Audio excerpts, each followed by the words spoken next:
Hello everyone, welcome back, and if you're new here, hi, I'm Debbie and I make art videos. So today I had a project for you. We're gonna draw dragons for Lunar New Year. Happy New Year, everyone. And I found out that this year is the year of the wood dragon. And according to Chinese astrology, the color of wood is green. So I thought we'd take this opportunity to work in a monochromatic color scheme. So let's draw some dragons. So I started this off in Procreate and then I printed off that drawing, and here I am just transferring it over onto watercolor paper using my light table. So I took inspiration for this piece from Chinese pottery, so like ceramics, and the color green, of course, and other Chinese dragons. I was trying to get out of my Western dragon thing and get into a more Asian dragon thing. I decided to lift the pencil lines a bit with a kneaded eraser.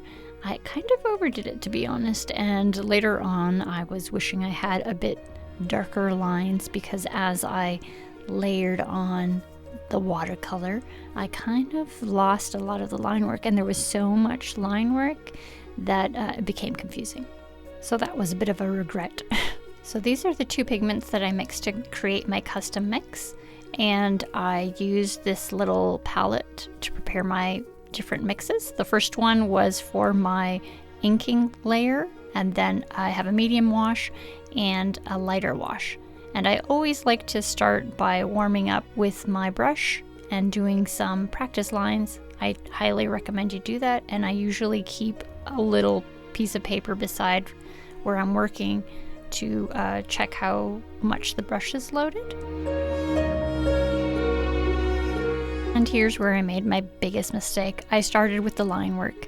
I should have started with the washes and finished with the line work, but you live, you learn, people. And I love inking, so I just wanted to get started on that. It's something I just love to do, and I should do more of it, to be honest. If you're using a custom mix like I did, make sure you mix enough of the color that you need because you don't want to have to try to match it later. So yeah, make sure you mix enough. And if you don't want to run into the problems that I did later with the washes and the ink lines, you could always use something more permanent like acrylic ink or actual colored ink. I have worked in creative fields most of my adult life, but not drawing. Drawing was always something that I did for fun. And I like drawing. I like concepting. I love sketching. I love creating characters. I like line work. But I don't enjoy rendering. And this is something that I'm forcing myself to learn because I feel like I need to find a workflow, a process flow of rendering that I enjoy. Inking is kind of close to drawing, and so it's a process that I really enjoy, and I decided that I should do more finished pieces with an inking technique.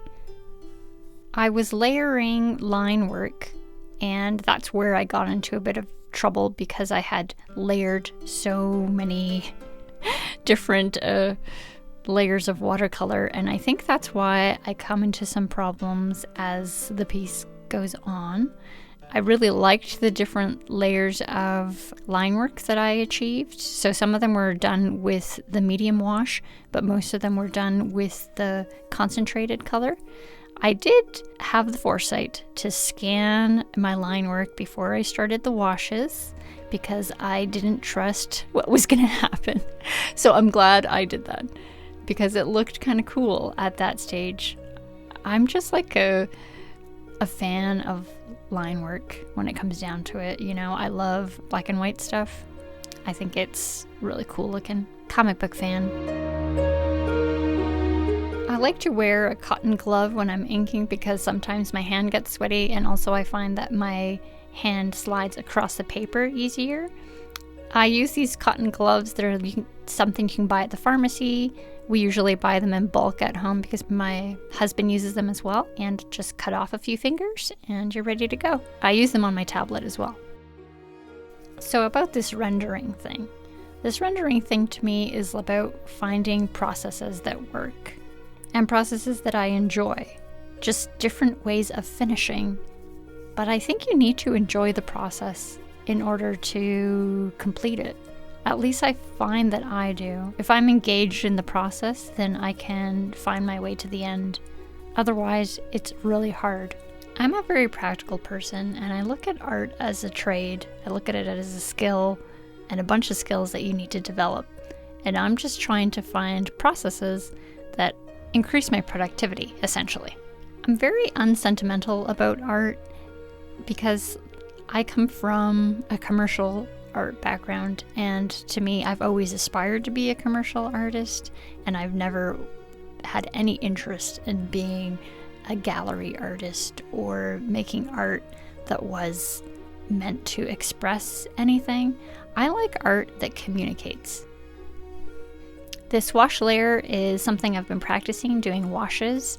I've never done really big pieces with watercolor. I usually do really small pieces, and so I've never really had to learn how to do washes, but it's something I've been practicing and I highly recommend it. It does take a little practice to follow that little bead across your paper, but it's very satisfying. I did this piece over a couple of days, and so when I came back to the paint, there had been some evaporation, and I had to spend some time adjusting the water ratios of those wells of color, and I recommend you do that.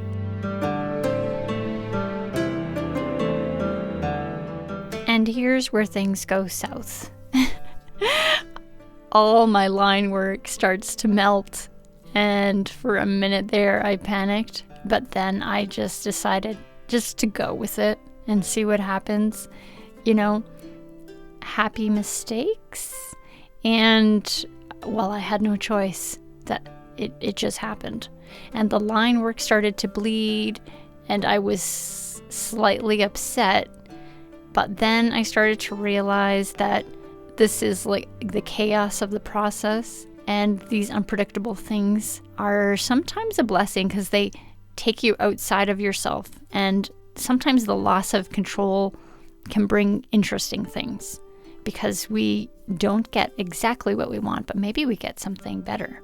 So in the end, unintentionally, I achieved a more authentic looking ceramic finish look because of those bleeds, and I think it looks kind of neat.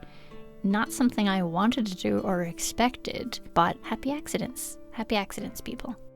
In the end, I was fairly happy with the piece, but I did still prefer the line work version of it, and I'm glad I have a copy. But it reminded me how much I like to ink, and reminded me that that is a finished process. It's an actual rendered piece of artwork. So I should focus on pieces like that for the meantime until I find other processes that I enjoy, at least for finished pieces. But that discovery is something that excites me. I enjoy learning, and I'm excited to find new ways of doing art and finding new materials I enjoy. I hope you enjoyed that project, everyone. And if you're not into dragons and you don't really want to go that route, you could always look up your year and see what year you were born in and what animal corresponds with your year, and try drawing a little design of that. And if you want to go into it a little bit further, you can check your element and then base the color off the element. So I hope this gives you a fun project, and I'll see you at the next one.